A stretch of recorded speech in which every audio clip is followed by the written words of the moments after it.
para na po makabalutan ng mga constituents kanato sa probinsya. But the province is also giving, how do we say, support sa mga LGUs because we understand building a booth is expensive. Joining the activities is also expensive. Pero ang champion jud sa pinakamahal is always the Festival of Festivals because it's the mobilization, ang papakaon, ang pagpakatulog, it's the props, it's all that. That is the most expensive when it comes to having a festival. Para ra gyud makabalo mo and being also transparent here in the province.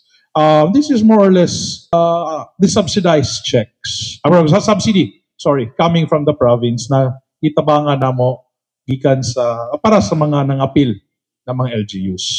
So we have 11 LGUs na na-claim na. Okay.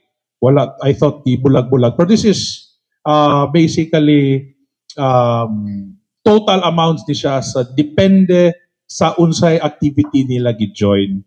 Base kung maminaw ang ubang LGU ning siya nganong gamay rami na ay uban nganong dako sila na ami subsidy per activity na gi-join. So pasabot na ni appeal sa booth competition pero wala ni appeal sa Festival of Festival.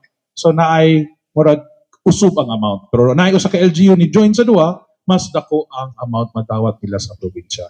Kani ginagmay ra jud ni is just really to help them out because I know they're spending way more times than sa mga gastuan.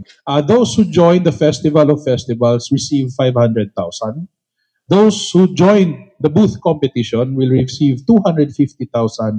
And of course, those who join the float competition, 100,000.